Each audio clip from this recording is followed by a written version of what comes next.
Welcome back to What's New in the Lou with Alexis Zotos, presented by Caldy's Coffee and recorded right here at Bucket List Studios.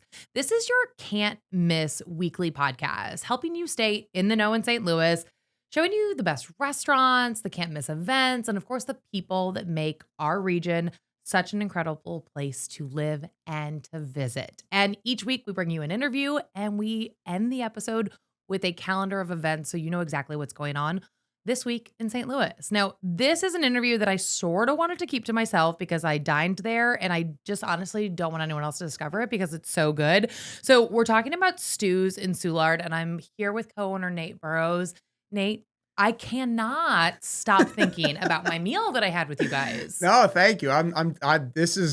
We've been so grateful with how jacked everyone's getting about the food. It's so good. Yeah. And I'm kind of with you. I don't want anyone else to know about it either because people won't stop coming and we are small. You guys are a tiny, tiny little spot. We have one walk-in cooler. We used to be open Monday through Saturday because we wanted to do an industry night. And the Monday industry night was insane. And we had to take Monday off because we were just we just don't have storage. Right. I literally have one little shelf for my syrups and and a couple cases of beer. And then my cousin's I need the rest of the walk. We just have a war, a walk-in war of all right, I'll take this corner. Can I have and this one? I'll slowly start kind of. Do you battle it out of okay, who it's a very passive aggressive where I'll slowly put a simple syrup or I'll slide a couple cases and it'll be man, that's where the chicken goes. And I'm you found it. And the chicken probably I does got really away need to with be it in there. if it wasn't for the chicken. Yeah. So tell me a little bit about stews. The location in Soulard, it used to be Wood Shack. Wood Shack. Okay. Yeah. And it was a takeout spot. Right. So small. So the whole start of it was I lived in Chicago. Okay. I met my wife in Chicago. She's Stu. Okay. Everyone thinks so it's not I'm a stew restaurant. No. Because that is what my sister thought. She's which is incredible. She's are you going to a stew themed restaurant? Which I would not be mad about. No. Maybe in St. Louis summer wouldn't be the best choice, but not a stew-focused restaurant. Oh, and you don't know how much that means to me. I love it's called Stu's Food and Liquor, and some people think it's a liquor store. And I can when see we that first too. started, there'd be a guy that would come in and we'd be hey, and he'd be can I get a pint of E&J? And we'd be nah, man, gas station's down that way. He goes, not the right spot. Oh, and I'd be but the whole idea was we wanted to be unassuming. My favorite spots are going into a spot being Stu's Food and Liquor. Nothing about that says good Asian food or craft cocktails. So I wanted people to be oh, they do Asian food. And it's not just regular, it's good Asian. We're making everything in the house. So I like that because every time I go to somewhere where I'm wait, they do this? And then I try it and I'm oh, and it's amazing. It's legit. It's that surprise, I think, kind of adds the flavor. Also, I'm just an idiot. I just think that stuff's funny. Me and my cousin Brent, who's the chef, we always just think stuff that's funny to be when we started out, we had a local artist who's incredible paint us this giant. He brought in this giant portrait and it was a samurai, a samurai with a sword. And I was one, we just didn't have the space to put it up. But also I was I don't want to be that white guy that just has Asian art. Yeah. In a Buddha and stuff. I don't want you to know what's going to be on the menu until you see it. And are and I wanted it to be seedy too. I wanted it to be it gives very dive bar feel. I love that. Yeah. You walk in, it's very tight dive bar feeling. And again, Saturday night packed inside and you've got that great patio. I am so curious what a January night is like without the patio. It's crazy. We'll put heaters up and people will come in coats and be yeah, we'll sit outside. And we were nice. Wait, really? And they'd be yeah, no, we knew it was going to be so it's people are dressed like Eskimos. People are ready. Yeah, people come in like Navy SEALs, and they're yeah, we'll take 2 bowls of curry, and they just get drunk and eat hot curry outside and sit by a fire. So I'm okay, cool, we can get you in a half hour. They're and I'm Perfect. I've never seen that in St. Louis. St. Louis, no one takes bad. Coming from Chicago, if there's a whisper of snow here, a sneeze, all the toilet paper is off the shelves. It's the apocalypse. It's a special thing that we do here in St. Louis. I know. So the fact that people are dressing up and eating outside was the greatest compliment to our place ever. I'm people don't do that in St. Louis. No, we don't. Although in Soulard, Chicago, Wisconsin, I was like, yeah, people are insane. You're like, but here, if you're gonna serve up what they want, they're willing to don the parka for it. Exactly. So yeah, we started out like we were super. My cousin, like I found out he was working. So in when Denver. did you come to St. Louis? So what brought you we here? moved here about 5 years ago. Okay. My wife Stu, and again, everyone thinks I'm Stu. I'll be walking in a park and people go Stu, and I just go with it.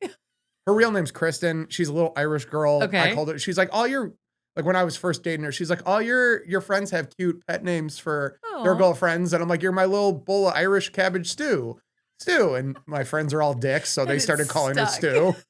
So it's the dumbest story, but also another reason why I think it's really funny to just call it stews. That's so cute. So, but yeah, so I wasn't wrong when I like the stew reference is there. you're there. It harkens back. It still to the is beginning. food. Yeah, we do food. But yeah, we also wanted to keep it kind of like ambiguous with the name because we switch up the menu all the time. It's all going to be in the Asian theme, but the Asian theme is super elastic. I love everything, like from Indian to Thai to Korean, like it's all incredible, but it's a really broad spectrum of like different dishes you can do. Like in fall, we have one of our line cooks, he's from India and he made his like mom's curry and for like a shift meal. And we were like, this is incredible. Like, can we put this on the menu? And he's like, yeah. And I'm like, your mom's not going to like, we're not going to get like a lawsuit. Like, right. It's like giving away the secret family recipe. But it's so cool to see it kind of, we started out simple. We wanted to build the trust in people of like, we did simple kind of like, we started out with just like a toasted ravioli crab rangoon remix, right? Started out simple. And then once we built the trust in people, now we're doing like a scallop ceviche. Yeah.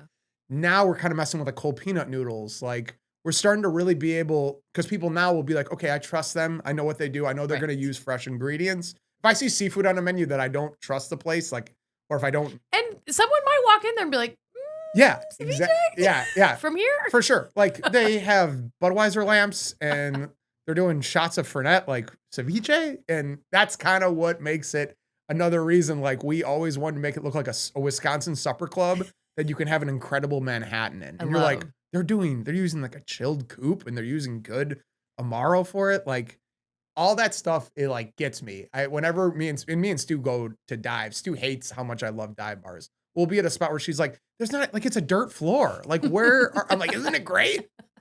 So you need that kind of like duality. Partly psychotic, partly passionate. Yeah.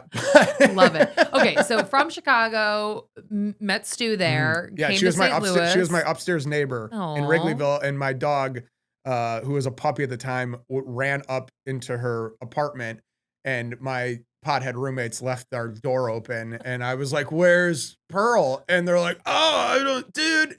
So I was looking for her, and I finally ran upstairs, and Pearl, my dog, was sitting on her lap. That's the best meet cute I've ever heard. Yeah, and I go, dude, Pearl's never done anything like this, and she goes, she comes up here all the time, like.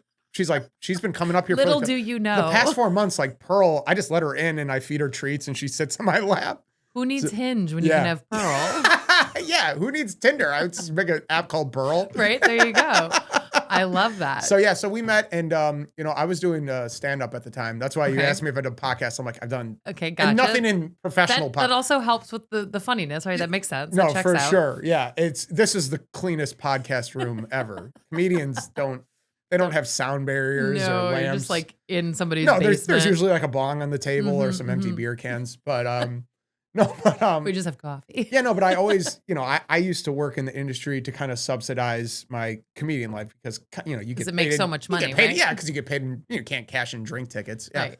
But I worked a lot of I'd worked the road a lot, so I was gone a lot. But it slowly, from working industry to subsidize my life, I got really into craft cocktails. I worked with a lot of, because that's where the good money was you'd work. And I slowly realized like I worked with all these chefs that would help me. Like I used to make my own Bloody Mary mix, and my chef taught me how San Marzanos are the best tomatoes, and like, if you could roast the tomatoes, you get different flavor. I was making my own Worcester. I just learned how to say that too. That's impressive. I can't spell it, but I know how to say it. Hey, one step at a time. That should be a Michelin star right there. But yeah, so you can say it, spell it, and make it. There you go. But yeah, so I decided, I was like, I'm gonna, I retired. You can't retire from somewhere that you don't make money doing. But I stopped doing stand up, and me and Stu I wanted to get married. We wanted to start a family, and I was like, my next dream, other than being a stand-up comic was to own a restaurant. And Mhm. my cousin, he had worked at like this spot called Warby Fisher in Denver, which was like a really highly acclaimed spot. And Mhm. one Thanksgiving, he cooked Thanksgiving, and I was like, "This is incredible! Like, you know how to do this?" Like, and I made him a cocktail. And he's like, "This is good, man." And I was like, "I'm moving to St. Louis. I want to start a place." He's from Why did you choose St. Louis?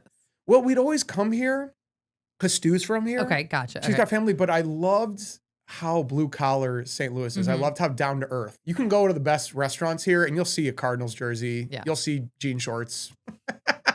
And that is Whether that's a plus or not Yeah. a plus, I don't know. But I love how blue collar and just how loyal St. Louis is. St. Mhm. Louis, Gerard Kraft, I knew Gerard Kraft before I even went to any of his restaurants because everyone in St. Louis is like, we support our local Love that. places. There's so much cool hype. Chicago was like a lot more of like a frat where it's kind of like whoever plays the game. St. Louis is like, everyone helps everyone out. If you're doing stuff right, like we've gotten to meet like the Little Fox crew, like they did Love their them. company party at our place. Yes, they were just telling me that actually Dude. before I came to dinner there. And Craig and Mowgli like are amazing. And we're amazing. like, you guys like us? Like, and like Balkan Treat Box, like Love them. I was Love at the Lauren. St. Louis City game, and me and my cousin went to Balkan to get Mhm. food while we were like, drunk at half. I think they call it half. I don't know Yeah. soccer terms, but the guy was like, "Hey," and I was like, "You know us?" They go, "Yeah, we love Stu," and I was like, it's like the most flattering thing. I'm like, we're not worthy, If the city's top chefs are dining at your restaurant, like yeah. you're doing something right. dude. And it's been so flattering. We had like Craig brought Stephanie Izzard from Girl and the Goat Yeah. in Chicago, and he's like, "Yeah, Stephanie Izzard coming in," and my cousin's like tasting everything. I'm just like, dude, it's fine. Like it's 11 at night. It'll be fine. It's all the industry. Like she's with her shot. Like we're gonna do shots of Fernet. Like don't worry about it. It's all good. So it's been so cool to have this as a platform to meet like our heroes. Like Mhm. our heroes are Balkan. Anyone who can make like a, a kebab that good, Mhm. and then they're saying they like us. It's just like it's like starstruck. It's I almost love that. embarrassing how like much I blush. That's why I have a beard. But to be like, you like us, like we love you guys. So I love that. And I love it's that been so about cool. St. Louis. I mean, that support Mhm. is what we hear time and time again from Yeah. everybody in the hospitality industry. Mhm. So you came here. Did you know Soulard was going to be your pick? Did you know exactly what you were looking for? I love Soulard because Soulard I think is a very untapped neighborhood as far as like Good diversity. food. I mean, and there's good food well, in Soulard, but like, But like there's not diversity. Like it's a lot of bars, Mhm. right? So there's a lot of bar food. It's a lot of burgers, Mhm. and it's nothing against the food there. Like they're all good. It's good bar food, Yeah. but there was this kind of missing. Honestly, initially we were like, we're gonna do a sandwich spot, and then we looked at Soulard and we're like, why? And when we would talk about sandwiches we're gonna do, my cousin would make Asian food. Like he Mhm. made like fried rice, and I was like, this is incredible. He goes, honestly, I love making Asian food. I'm like, Brent, you know how many times we've been drunk in Soulard and been like, where's a good Asian food spot? And we're like, right. why are we doing sandwiches? And it just clicked. We were like, yeah, wait, what are we doing? Why So would it we just kind of like was an organic decision. To do Yeah. And we Asian. were just like, it was like immediately like no brainer, like ding, ding, ding. Like I love sake. Like there's so much cool stuff you can do with just any Asian And again, we never want to pigeonhole into just being one Mhm. thing. The menu switches up, as far as like food, we Mhm. switch up seasonally. So like late September, we'll drop our September menu, but it's always going to be new things. Cause that was something me and my cousin talked about is like the only point of owning a spot isn't to do the same thing. Mhm. Why would we open a spot? And we love this. We're passionate about it. The whole point is to keep trying new things. And the menu's relatively small, so that gives you a lot of room to play around. You get this like piece of paper. If there's 2 pages to a handwritten. menu, I have bad ADD. I can't. It's poison to me if I have to flip a page. So you wanted that one singular piece of paper. Well, it also means it's like, okay, so they only have 8 things, but they're doing. I know what prep is. Like if you're Mhm. actually prepping and you have to prep 20 things as opposed to 8, like they're putting all the love in those 8 things. And like usually my favorite spots have the more like smaller menus because then they can actually do the complex techniques and do the cool stuff because they're only focusing on 8 things. If you have to Yeah. focus on, you go to like a diner and there's like an omelet and then there's like chicken piccata and you're like, what aneurysm? There's questions. There's Yeah. questions being raised. I remember like you can order literally like a waffle and a spaghetti dinner you're going to give a cook an aneurysm. Mm-hmm. So I always, it's always a smaller menu is a sign to me that like, this is going to be great. Guided by a commitment to quality service and community, Caldi's Coffee wants every cup to be a moment of discovery. And that spirit went into the design of their brand new app and rewards. Sign up and download today to get points and climb their new loyalty tiers for the ultimate coffee perks. With their new app, you'll feel like the GOAT each and every order. Visit caldiscoffee.com/rewards to learn more and sign up. Now, back to the interview. Because you can't hide behind as much, too. No. I mean, if you only have a select number of dishes, you can't hide behind like for sure. And one or two things on there. Exactly. And also it frees us up to be like, if we want to drop a special, it's not going to overwhelm or overload us, you know? Now, obviously, if we ever have a bigger kitchen, like we've talked about doing a possible like Mediterranean concept, because we've gotten like built a head of steam. And again, this is all just speculation because we're just like, yeah, maybe Mediterranean, but who knows? But like, that's been the cool thing is keep it simple and just do it right. And like, that's such a key. I feel like that's a philosophy that all my favorite spots like adhere to. And you can just tell, you know, it's like so many people will try to split the atom when it comes to hospitality and try to do some of the craziest things where and it's cool if you can get to that point. But right now, especially, you know, with my set, it's like, I want to make the best Negroni. I want to make the best Manhattan. And once we get there and we feel comfortable, now we can start doing some cool stuff. Like now we got a reposado tequila that has like some vanilla notes. So we're infused it with chamomile tea, and that's going really good with this strawberry sherry. So now we can really be like scientists, like party chemists. Yeah. So you just kind of taught yourself, essentially. I mean, you said you learned from chefs and things like that. Yeah, and just bought books. And what excites you about crafting cocktails and crafting new cocktails? And you know, when you like try something that just has Stu laughs at me because when I try something that's good, I do a little dance. Me too. Like when I eat something, I hope you did a little dance when you tried. 100%. Did I get an Alexis dance? Absolutely. The Alexis like shimmy? I just keep thinking about those noodles. They're just like the thickness of those udon noodles I just wish I had more. Oh. It is funny because my husband, he's working in Illinois right now. And I said, so like, you could hit this up on the way home and like pick up takeout. There you go. And our waitress, who was wonderful, was like, oh yeah, we don't have a phone number, but like you can come here and you could get takeout. And you can just message me on Instagram. Okay, great. You know, so many of the industry people, like I'll only like give them like the golden pass of like, yeah, message me. We got you. Like we don't. You've just dropped this to all these podcast people. Oh no. We're going to be closed in 2 months. Right, exactly. Thank you. Way to go. But no, I mean, it's because even he said like the General's House chicken was so good. It was just that like perfect, well, and it's like, crispy. it's what I was talking about. You know, it's like we do popcorn chicken, but we do it karage style. Like we cut it by hand. We double buttermilk brine it. Why that chicken needs double its fry space it in the walk-in. So yeah, exactly. And that's why I don't get as mad when he takes my stuff down and puts it. I'm getting alpha'd and I get that. But no, that's what kind of gets me off about, you know, hospitality is it doesn't have to be like a huge show. It can be just something as simple as popcorn chicken, but if you do it really right well. And you're using like we use like this vegetable, I can't give all of the secrets, but like he like marinates in like a vegetable bouillon, which gives it a whole nother flavor. And it's like you can eat something as simple as popcorn chicken in like a seedy dive and be like, this is incredible. And I can get a house like a martini, like right. Yeah, so you're saying it's kind of the joke is you're eating this in a seedy Wisconsin supper club. You're eating like a kind of fancy, you're kind of getting fancy schmancy.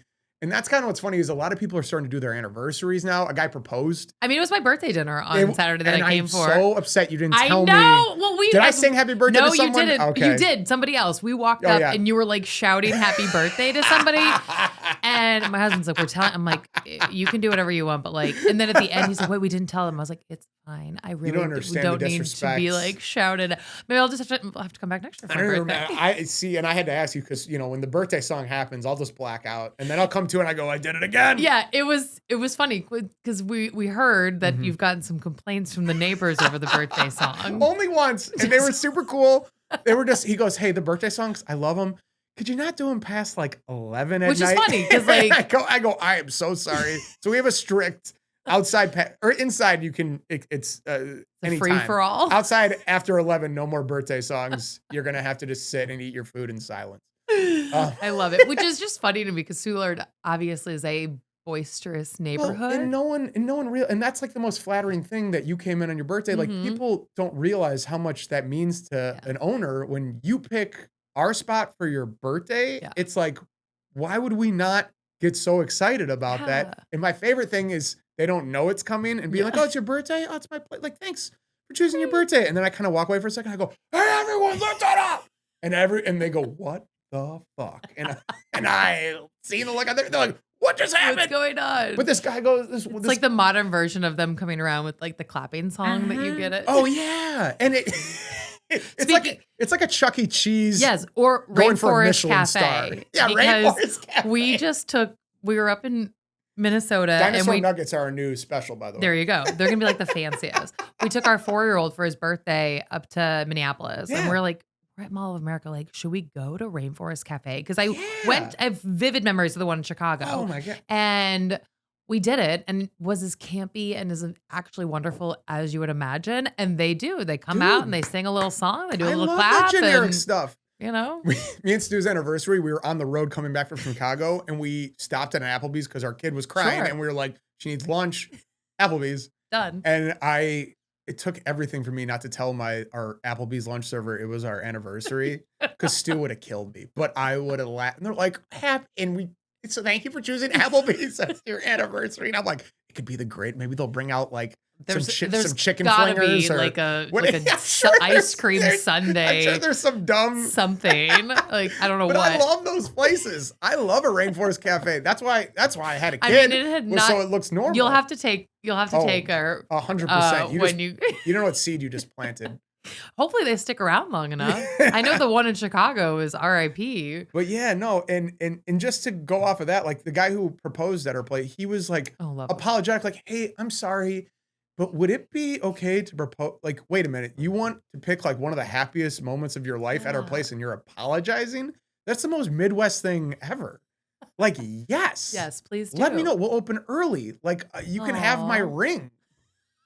Okay. Okay. Yeah, which is why I don't have. No, I'm just kidding. I think my dog ate it, but Pearl? No, not Pearl. Pearl's long gone. It's Stan now. I got a tattoo of Pearl right there. Aww. People think it's a PlayStation controller, but it's Pearl. That's so sweet. Yeah, she was a German Shepherd. German Shepherds' heads look like PlayStation controllers. Apparently. I can see that with their little ears. Yeah, with the ears. We really diverted off like a long ago course of why you like making cocktails and that it's something that you find a passion in.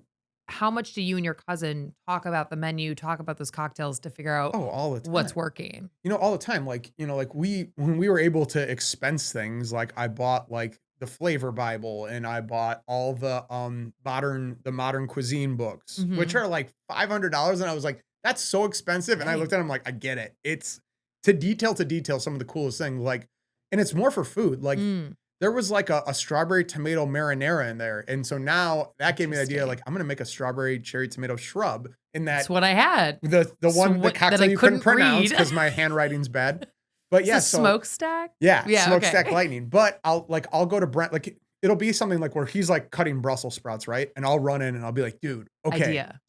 Yeah. I was like, idea. Like, what if you do something with corn, I'll take the husks from the corn and I'll let them sit in mezcal. And we can do like a corn, and he'll be like, my cousin is 45 minutes. Like he's from Alney, a small like farm town. So he'd be like, that sounds ideal. Does he really sound like that? Or are you just making fun of him? 100% that's what he sounds like.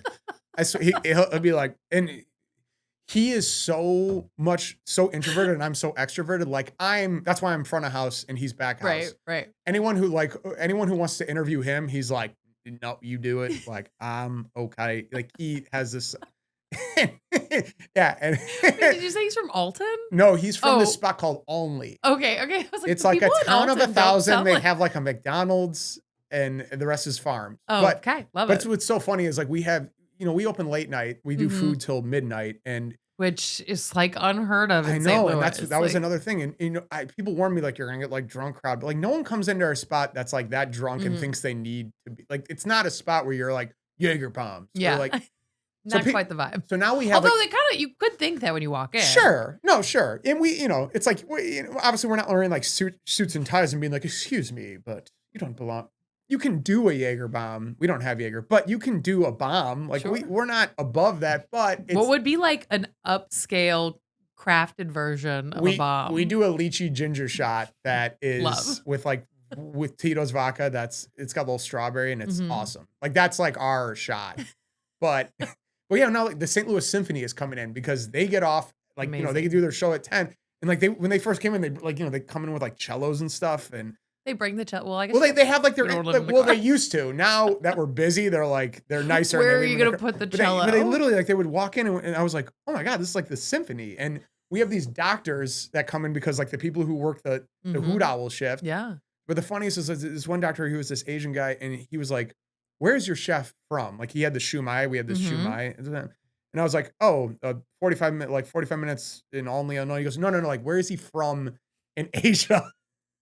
And I go, he's a white guy from the Midwest. He grew up on like a farm, like an asparagus farm. And he goes, I don't believe you. I had to bring my cousin out. He goes, that's hilarious. This is better than my grandma's shumai. He's like, it's like, wow. It's like I'm from Shanghai and there's no way that he.